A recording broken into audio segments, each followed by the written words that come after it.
Guys,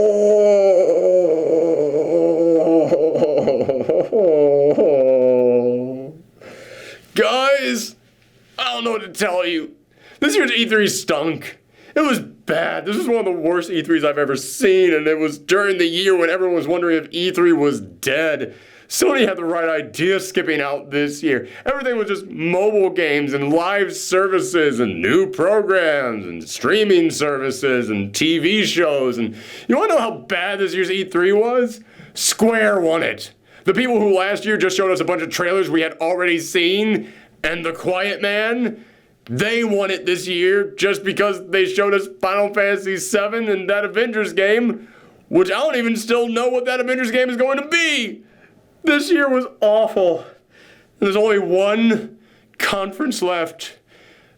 We need someone to save the day. We need someone to turn this around. We need someone to come in here and remind us how fun video games are and why we love E3. We need...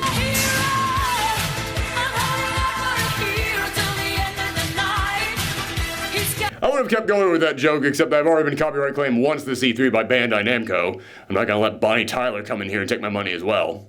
Yes, hello everyone, it's me, Aaron, and this is our Nintendo conference coverage for this year's ThorgE3. Now, at the time that I am recording this, I just got done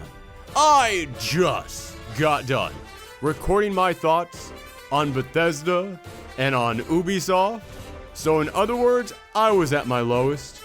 I was beaten down. I was at that moment in the story where just everything seemed hopeless. I was at that point where I just insert that clip from American Dad. The all is lost moment!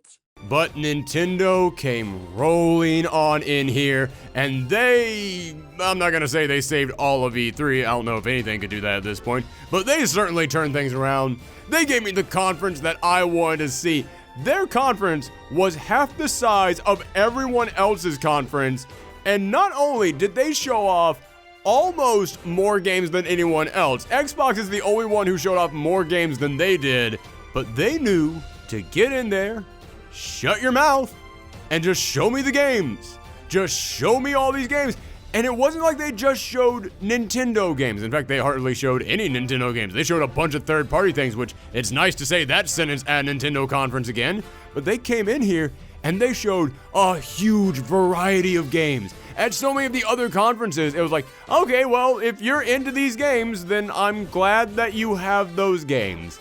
I'm not really into those games. I dare anyone out there to watch this Nintendo coverage and not find at least one thing that was interesting to you, because even if you don't care about Animal Crossing, you don't care about Luigi's Mansion, they would then come in here with something completely different from all that stuff and turn it all around. Heck, even if you didn't like any of the new stuff, they announced some interesting re-releases, and normally a re-release isn't anything that big, but the mere fact that the re-releases that we're getting are coming to the Switch, that's actually big news.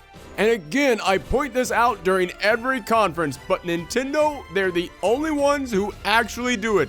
They're the only ones who come in here, shut their mouths, and give us the trailers. Just give us what we came here for. Just here you go, games. Little short skit with Bowser. Oh my goodness, that's so fun and charming. And now it's done so we can talk about these games. The closest they got to talking about their products, and by products, I don't mean the games, but actually like the stuff that you can do with the games and the extra services that you can do with the games. The closest they got to talking about any of that stuff is when they said, hey, in Pokemon Sword and Shield, you can put Grookey in a little ball and take him with you. And that builds your affection levels.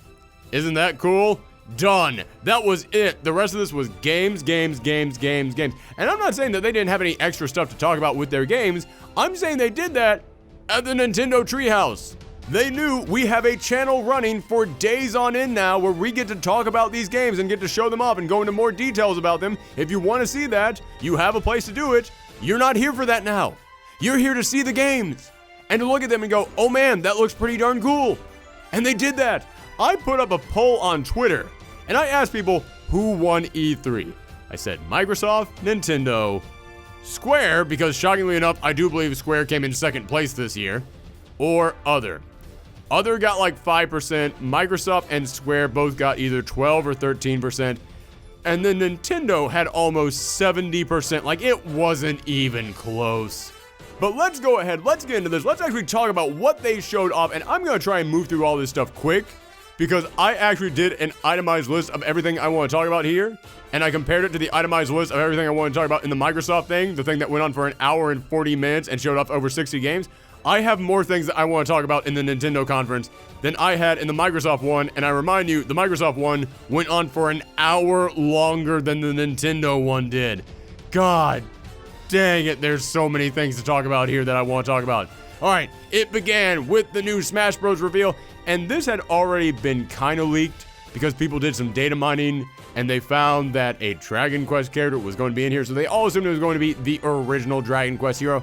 And I'm kind of hot and cold on Dragon Quest. Like, I don't dislike them, but I'm either, oh, that's fun, or whatever, I don't really care. I'm much like a lot of people in the West. Dragon Quest, it just doesn't do it to me, but I did really love that last Dragon Quest. Dragon Quest 11 is probably my favorite out of any of the ones that I've played so far. So we got the reveal, and it is the hero from Dragon Quest 11. It was not the original guy, it was the Dragon Quest 11 one. I was like, oh, okay, so for me personally, that's pretty cool. But if you're a big Dragon Quest fan, it is a little bit odd that you're not getting the main guy, like the original guy. It is weird that you're getting the most recent guy, but that's coming to the Switch very soon, so it makes sense. But then the trailer goes on, and you see him getting his butt kicked, and you always know there's extras when they get their butt kicked.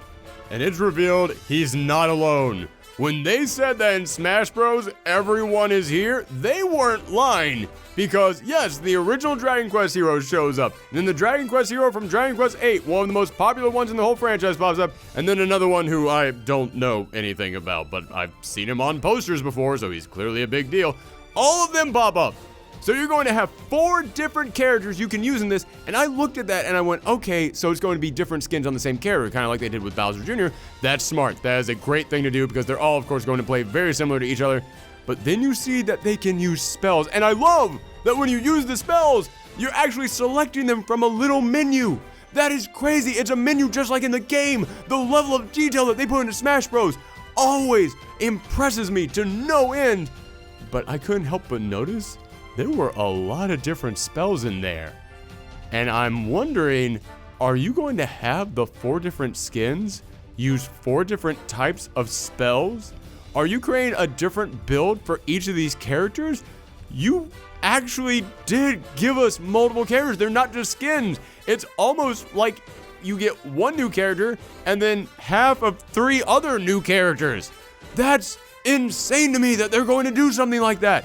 That level of dedication.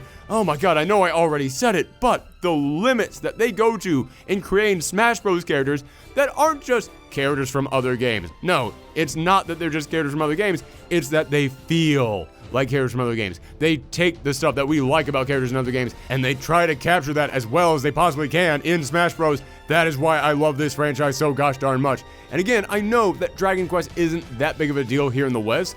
It is huge in Japan. And you gotta remember, this is a global game.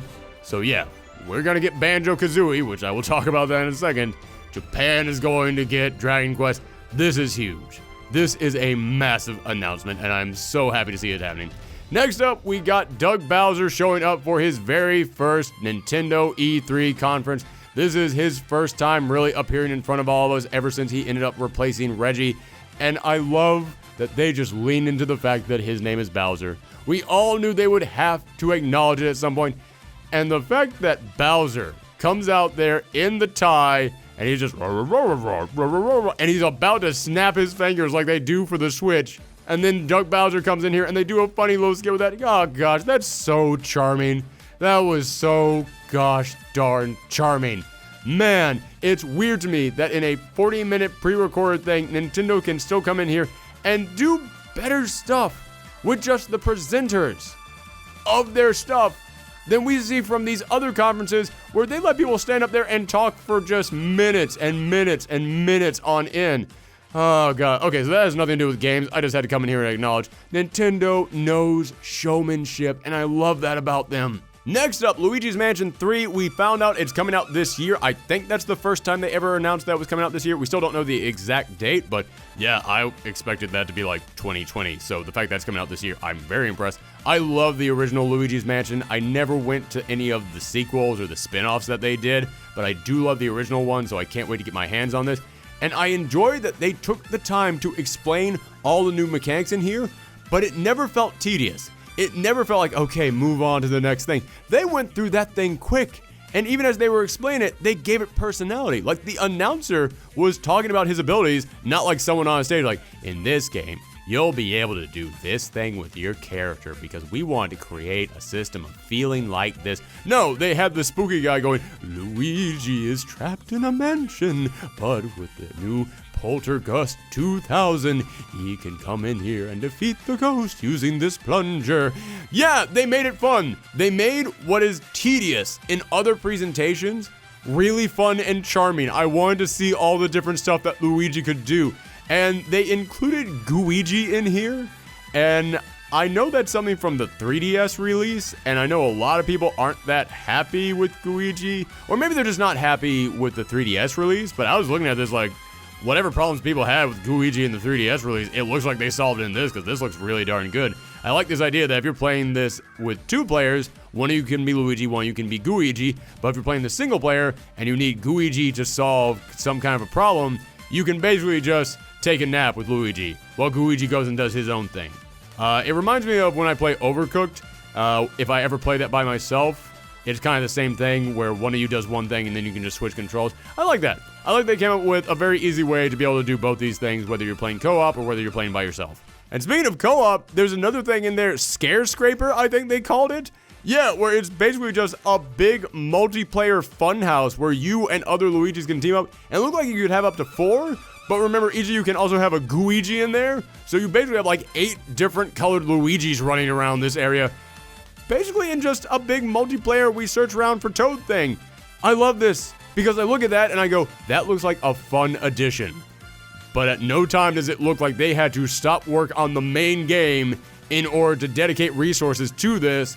But it doesn't look like they skimmed out on this fun multiplayer thing. It looks like they made a complete, full main game. That looks great. And then they went, hey, let's include this little fun side thing.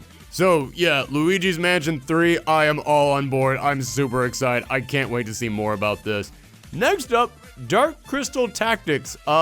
This was weird, and I don't think anyone was expecting this. We did hear that Netflix was going to try and do more stuff with gaming, trying to take their properties and adapt them into video games. Was not expecting Dark Crystal, especially into a tactics game. And I was looking at this like, okay, it looks fine. It looks like it's gonna be okay. But the moment that they said this is a tactics game, I went, oh yeah, that's kind of how I feel about all tactics games. But then they're all kind of fun. Like, for some reason, my mind just would not fit the puzzle pieces together to go, this looks like a tactics game, so it's probably a tactics game. Like, my mind just would not acknowledge that. Maybe it's because I was still in shock that we have a Dark Crystal game coming. But as soon as they said it's a tactics game, I was like, oh! Well, now I'm okay with how it looks. That looks like how a tactics game should look. So cool. Next up, Link's Awakening. Not much more to say about this except that we did get a release date, September 20th. I thought this thing was coming out in either December or maybe even next year. I thought we were way off on this thing. I know that they had previously said, yes, it is coming this year, but I was like, yeah, but like December, and it can probably still get pushed back. I have to remind myself, Nintendo is really damn good at waiting until the last minute to finally start talking about stuff. They wait until it is getting close to finally reveal stuff. So even if you're like, man, why are they not talking about this thing? It's probably because it's not close to happening. And they want it to be close to happening to finally talk about it. The only thing that they really talked about that is far off is the big reveal they had at the end and Animal Crossing. And I will get to Animal Crossing in just a moment. Let's keep going down in the order that we saw. Next, Trials of Mana getting a complete and total remaster. I was never into the Mana series, not because I didn't like it, but because I never really just got a chance to play any of them. But I've always wanted to because I know that they are big breakout successes in the RPG community. So I've always wanted to get a chance to dive in. And this looks like a good remaster. This looks like they put work into this thing. So part of me wants to wait until this is out to finally play it. But they also announced that they just released all of them right now. They're there, available now. You can just go and play them all. So I have to decide, do I want to wait for this remaster or do I want to check it out now? Oh man, I don't know which one to do. Speaking of things that are coming to the Switch, The Witcher. I don't even know how this is possible. Because The Witcher is a 100+ hour long game. How huge must that file be? I don't know how you can fit all of that onto that little tiny card that's the size of a breath mint strip. That is insane to me that they can put a game this big on. And yeah, I know it's not going to look as good. I know the graphics are going to be tapped down a little.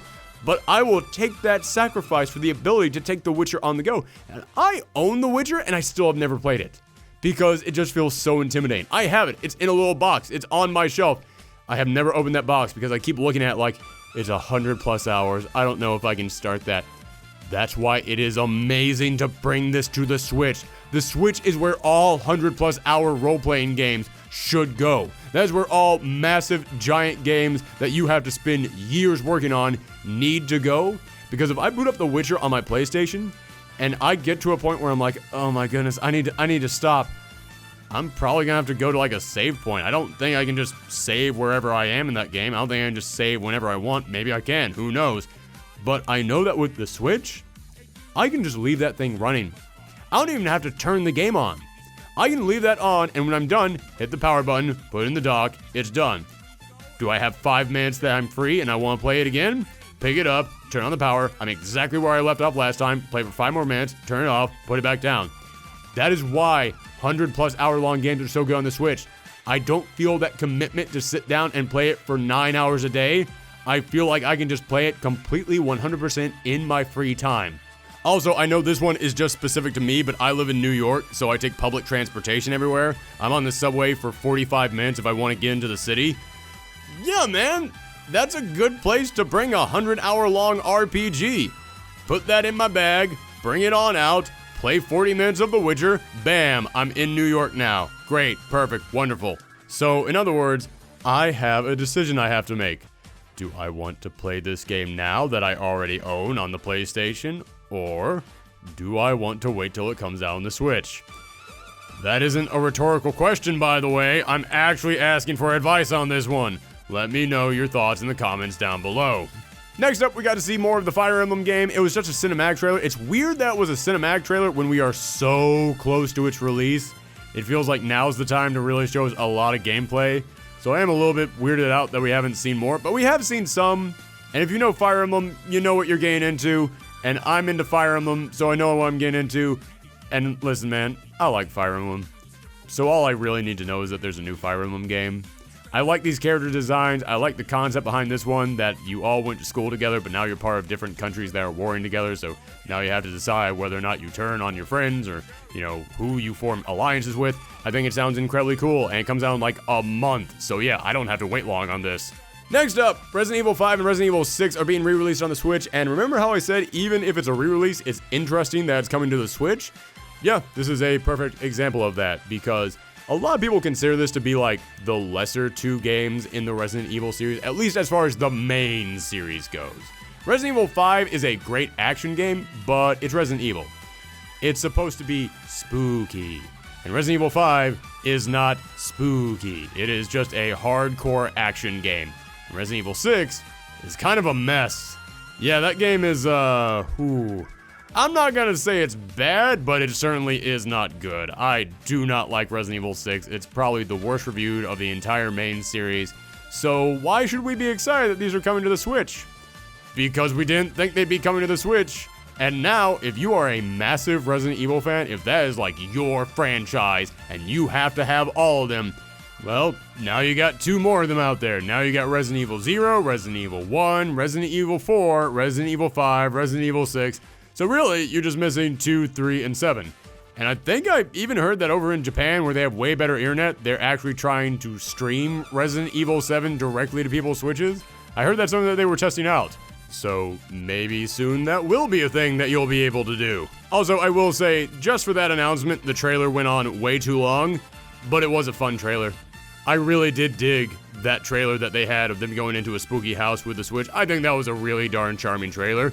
But it went on for so long that I couldn't help but look at it and be like, So is Jill being confirmed for Smash? Is the new Resident Evil game going to be exclusive for the Switch?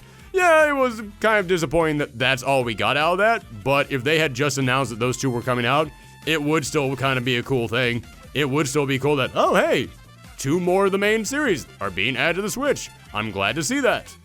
Next up, moving right along, we got a trailer of some guy. He's just hanging out in his boxers and a robe, just watching TV. Then aliens invade, and he walks out, and he's got the corniest voice that I've ever heard. And he just goes, "Is the Empire striking back?" And I kind of cringed at that a little bit, like, oh no, that's kind of a lame line read. But then I had to stop and go, also, what kind of a line is that? That's just a weak, like, that is so just what a Japanese game developer thinks an American geek would say as far as a pop culture reference goes. And that's when it hit me. Oh my god, is this No More Heroes? Like, I didn't scream it out loud. I wasn't like, oh my god, I just cracked the code, everyone. But that thought did slip into my mind, like, oh yeah, that's kind of the thing that I would expect, like, I don't know, Travis Touchdown to say. Wait. And then he suits up in a full suit of armor, and I still had no idea what this was. But the way that he landed, that was the moment. Before I even saw the beam saber in his hand, I went, oh my god, it's No More Heroes 3. And we had all been nervous that No More Heroes 3 was even going to happen because they announced Travis Strikes Back. And the feeling we got was, well, if this sells well, then, hey man, that means that we might get No More Heroes 3. But then it turns out, nah man, it didn't matter whether or not that thing sold at all. No More Heroes 3 was already in development. This was kind of just the thing we were going to give you to hold you over until No More Heroes 3 came out. So yeah, this clearly was not gameplay footage, this clearly was a cinematic, but they were trying to incorporate the stuff that we knew from the gameplay in there, which is smart, because that makes us go, oh, I remember this. I remember No More Heroes. Nice. Next up, this is one of the weirdest surprises of the entire show. Not surprises as in, oh my god, I'm so happy, but more as in, oh, okay, sure. But I'm so glad that it happened because we had a bingo card for this year's E3. And many of the things I had on my bingo card got leaked before E3. So I ended up taking it off the bingo card because I felt like that would be cheating. And I had to think of a bunch of stuff at the last minute to put on there to replace it. And I didn't know what to think of, so one of the things I put on there was literally anything from Konami. I just put anything from Konami on there, and I was like, that is a shot in the dark, because Konami just, they don't care. They might re-release an old game, but they ain't making anything new. And for this to count, it's gotta be something new. We're getting a new Contra game, everybody. We're getting a new Contra game, and I have no idea how to feel about this. Like, I'm glad Konami is trying to do something. I'm glad that they're trying. I'm glad that they've put some kind of an effort into something. But I looked at this and I went, this is either going to be insanely fun. This is either going to be one of the biggest surprise hits of the year. This is going to create a whole new group of Contra fans out there. Or this is just going to be a cheap mess. It's definitely one or the other, because the graphics on this do not look good. The graphics on this look pretty cheap, but it's Contra. I don't really need it to look all that great. I'm cool with it looking cheap. But there's a lot of personality in here. And that personality can either be insanely fun, it can be really charming, make you love every single one of these characters and all their weird, crazy abilities, or it can be disingenuous and just what a bunch of people think are fun, charming personalities. It's going to be one or the other. I don't think this is going to be just an okay game. I think this is going to be one of those big shooters that everyone loves and can't wait to try out, or it's going to be just a cheap mess. It's going to be one of the two, but I'm just glad that there's a new Contra, and I gotta admit, I do kind of want to play this. I like the personality in here. I like how crazy it looks. I like that the guy who leads this team just looks so over the top on every single level. I like that there's some gentleman bug creature in there who's incredibly polite, but he's this weird parasitic creature. I love that there's a panda with a giant rocket launcher. I love there's a lady with a demon alien in her stomach. Yeah, it all sounds fun to me. I like the giant monsters that are chasing you down and you have to shoot back at. But I don't know how good the gameplay itself looks. So yeah, I am completely up in the air on this one. It could be terrible, it could be great. It's gonna be one of those two. I can tell that right now. Next up, Panzer Dragoon is coming back, and I don't know if this is a remake, I don't know if it's a remaster, I don't know if it's just a completely new game. I don't know anything else about this other than the fact that Panzer Dragoon is coming back. However, I'm going to talk about this, and I'm going to skip ahead a little bit and talk about Cadence of Hyrule, which is coming out like today. So I can't wait to get my hands on that. But yeah, I'm going to talk about Cadence of Hyrule and Panzer Dragoon together. Because when the Wii U was floundering, when the Wii U sales were dropping, and Nintendo was struggling to put stuff out, I kept saying, this is what Nintendo needs to do. Nintendo needs to do two things. They need to go to beloved indie games and go to the companies behind them and say, listen, we know you're a small developer. We're going to give you a large chunk of money. We're going to just write you out a check for you to make the follow-up to your beloved indie game, but it's gotta be exclusive to a Nintendo console. That's what you gotta do. And the other thing they need to do is they need to find beloved older games that have big die-hard fan bases that just don't exist anymore. Not the fan bases are still there, the games don't exist anymore. No one's making these games anymore. And they need to go to them and say, listen, here's the check, make a sequel, make a remaster, make a follow-up to that beloved game with the big fan base, and you make it just for our console. That's what Nintendo needs to do, and now we got Cadence of Hyrule, the follow-up to Crypt of the Necrodancer, not only exclusive to the Switch, but using Nintendo characters in there. Like, Nintendo didn't just write them a check, Nintendo let them just use Zelda in there. Nintendo went that extra step, and now we got Panzer Dragoon, one of those franchises that, yeah, anyone under the age of 20 has no idea what this game is, but everyone older than that is like, oh yeah, I remember that thing, and there's a fan base for it that has been waiting for another Panzer Dragoon game, and now they're getting it exclusively on the Switch. So yeah, Nintendo is doing the thing that I said they needed to do back during the age of the Wii U, and I hope it pays off for them, because it means we'll get more stuff like this, and I am so excited for stuff like this. Next up, we got another announcement from Pokemon. We saw that the water-type gym leader is going to be called Nessa, and she instantly launched 1,000 fan arts as soon as she walked onto the scene. The second that she popped up, I went, I can hear the fan artists jumping up from their tables to go and grab their tablets. Also, by the way, this was not shown at Nintendo's conference. This was something that someone photographed when they were playing Pokemon Sword and Shield on the game room floor. There is an electric corgi type Pokemon called Yamper, and it looks adorable, and our channel is called ThorgE3 Arcade. Guess why we chose that name? Thor plus corgi, all in one. I have my new favorite. Again, that wasn't during the conference, but I had to bring that up because Yamper is the best boy I have ever seen. I love him, and I don't even have him yet. Next up, changing tones on a dime, we got another look at Platinum Games' new series, Astral Chains. This thing is coming out in like 2 months, and I cannot believe it's that close, and I am so excited for this thing. I like Platinum Games. Sometimes I get a little bit frustrated with the combat, not because I think the combat's bad, but because it is better than I am, because I am not good enough at them. But even when I am bad at a Platinum game, I tend to still really find a lot of stuff in there that I enjoy. And I was watching some of the developers play through this game on the Nintendo Treehouse, and I was watching how you've got like 5 different personas or stands or whatever you want to call them, which are basically just big Pokemon in this world that you can collect by tying them up, and they were switching between them on a dime. They had all these monsters, each with their own abilities, and it looks like there's 5 different types. There's like a sword type, an axe type, a beast type, I don't even know, arrow type, that was one. Sure, I'm just gonna name different things.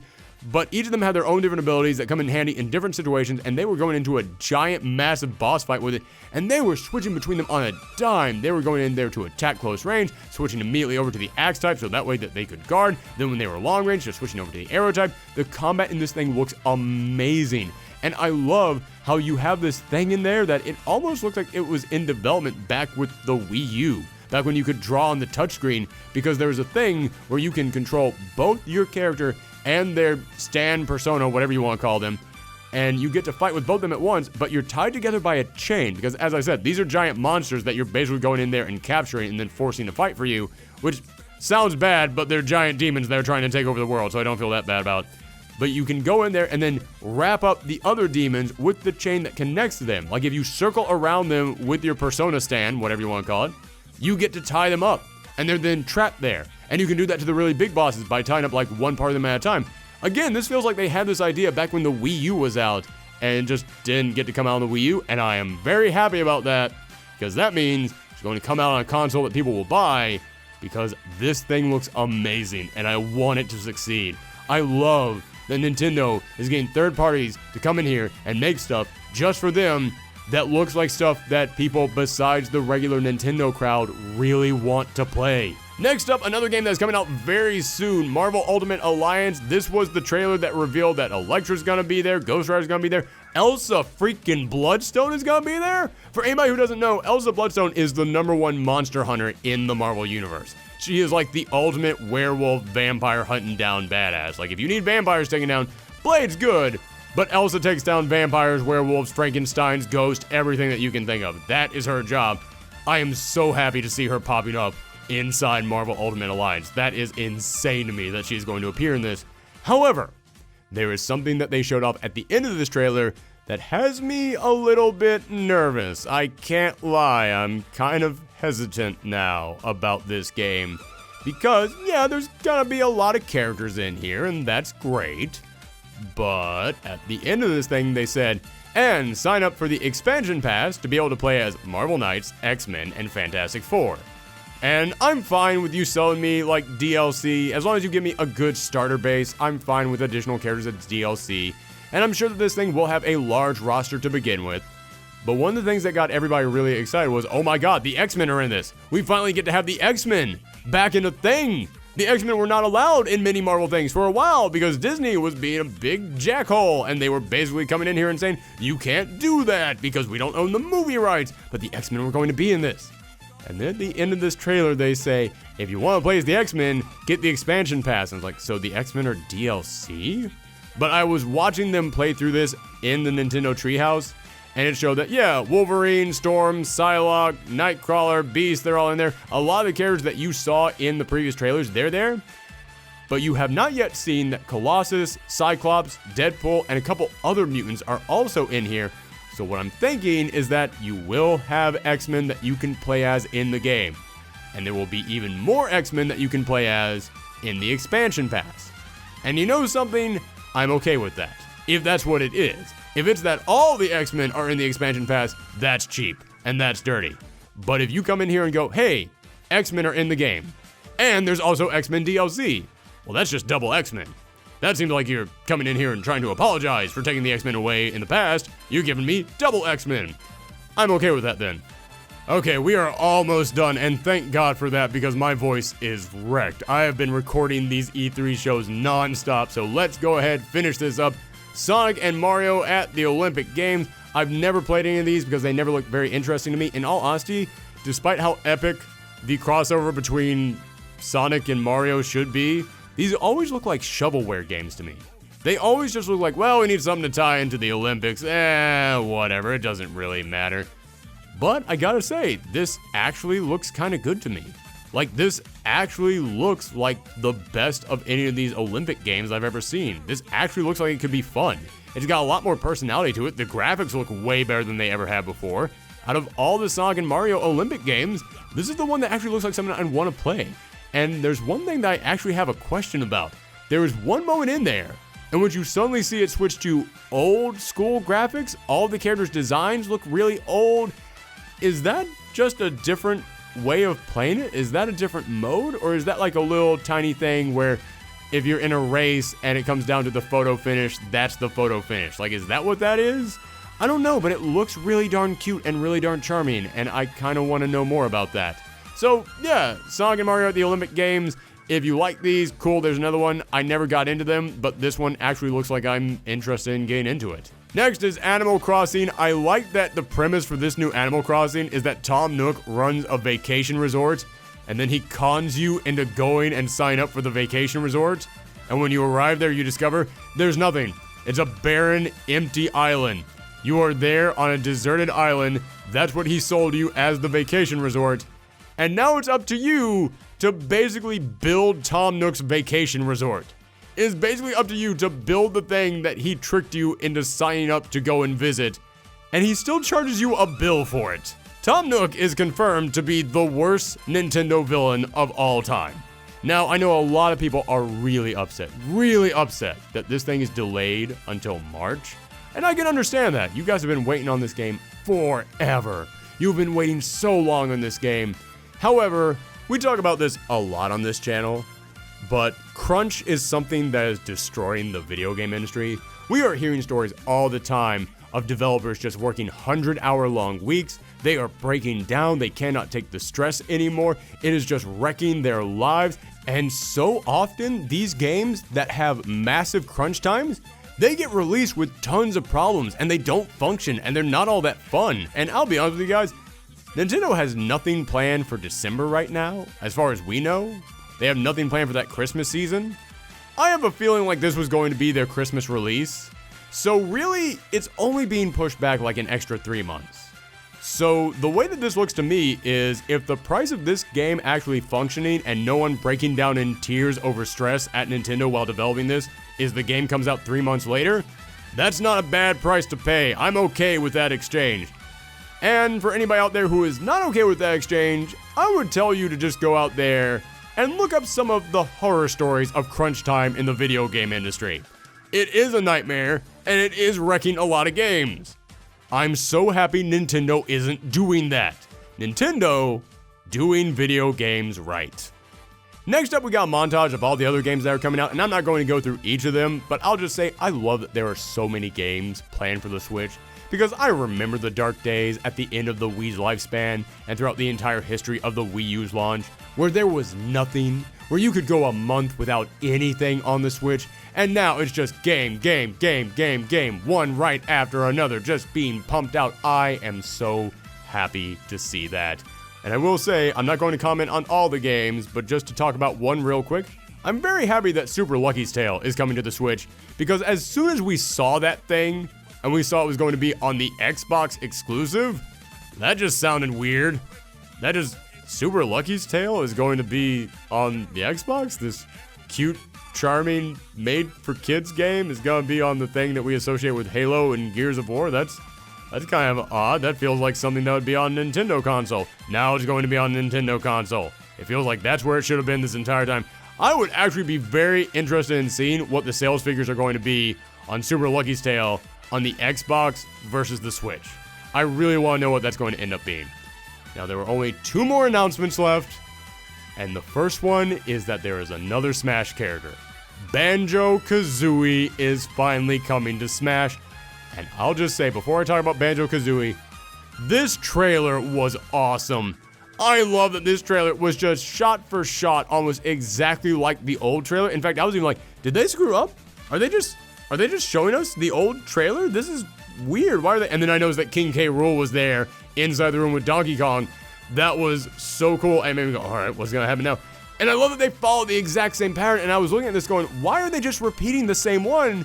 And then my wife, who she recognized the Jiggy, the little jigsaw piece, I didn't even recognize what that was. I had no idea what just went across the screen. And she was like, it's a Jiggy. And I went, oh, I get it now.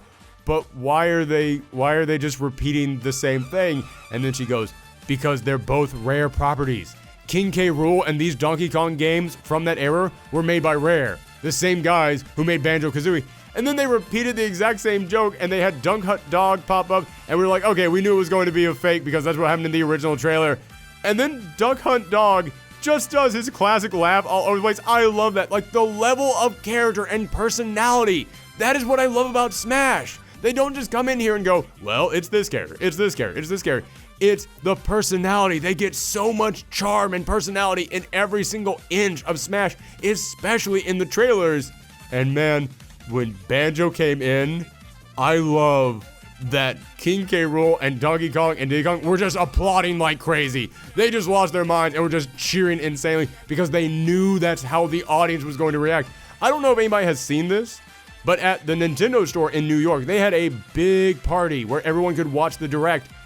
And the amount of applause that was captured in that video at Banjo-Kazooie popping up, it was more than any of the applause that we saw those guys at the Bethesda conference giving. And when you saw this applause, you went, that's genuine. The people who are applying Banjo right now, That feels so much more genuine and has so much more heart than any of the applause that I heard at Bethesda's conference.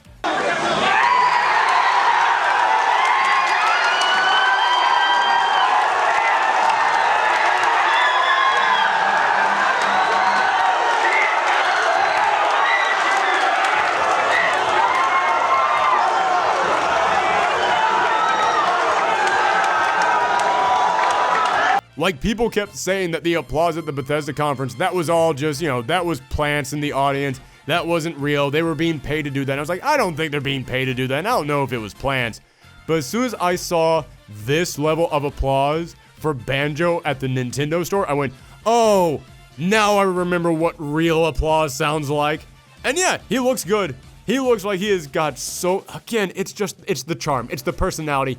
It's that he looks like Banjo. The fact that he brings out Kazooie and he's actually like pumping her out to shoot the eggs out. Oh my god, that was so darn good. That was such a nice little touch. And the way that he jumps up and like he can attack, but then Kazooie can also attack. They thought so much of this out. And god, I know it's a small thing, but the fact that his tagline when he appears is Banjo-Kazooie are raring to go because Rare was the company that made it. Oh my goodness, it's so darn good. But yes, you've seen 1,000 people freak out about Banjo-Kazooie. I'm not even the biggest Banjo-Kazooie fan. I played that game when I was a kid, and I stunk at it because I wasn't the best at 3D platformers when I was a kid. But still, I was like, alright, this is charming. But the reason why I'm so happy about this, it's not because I personally love Banjo-Kazooie. It's because I know that you, the audience, you people at home, have been begging for this. There was someone in our Twitch stream who, ever since Smash got announced, has been asking for Banjo-Kazooie. And man, just seeing how happy that guy was. He said he was crying in the chat. And I was like, good. That's how I felt when Joker got announced, because Persona is my favorite game franchise of all time. Now you got your favorite game guy in here. Everybody's favorite game guy gets to be in Smash. I love this so much. Smash, man, I gave that a perfect 10 out of 10. And every time that I hear about a new character being added, I just think to myself, is there a chance I could give this an 11 out of 10? I know it was my number one game of last year. Can it be my number one game again of this year? Because I'm still playing that a lot. And before I move into the final announcement, just talking about how much people love Banjo-Kazooie, I just keep thinking about how many franchises are out there. How many franchises exist that the big corporate guys at the top of the studio say, yeah, well, market research shows that that's out right now. Nobody really wants one of those things. I just keep thinking about how probably Microsoft has been sitting on Banjo-Kazooie in their back pocket this whole time going, yeah, I don't know if the audience is big enough for another Banjo game. And listen, we did the test and we ran all the numbers. It doesn't really look like there's any need for another Banjo-Kazooie game. And then I think about that clip of those guys at the Nintendo show just screaming.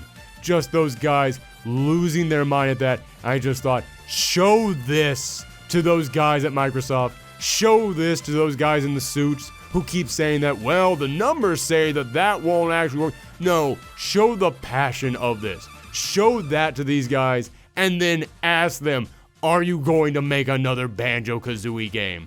I guarantee you they will have second thoughts about saying no. But there was one more announcement, which they just talked about so much. How is Banjo-Kazooie not your big finale? What do you have that's bigger than that? I don't know, an entire open world, massive Zelda game? That's probably bigger than all that. Yeah, they have a sequel to Breath of the Wild coming. Not another Zelda game. A sequel to Breath of the Wild. We haven't seen that since, what, Majora's Mask? It's been that long since we had a Zelda world that we wanted to explore that much that we're coming back for a second. And I looked at this and I thought, okay, I don't want to do like a frame-by-frame analysis of this, but there's a lot that I can read into this. First off, you're underground this time. It looks like you're going through these catacombs underneath Hyrule Castle, and you see like this freaky, spooky remain of Ganon there.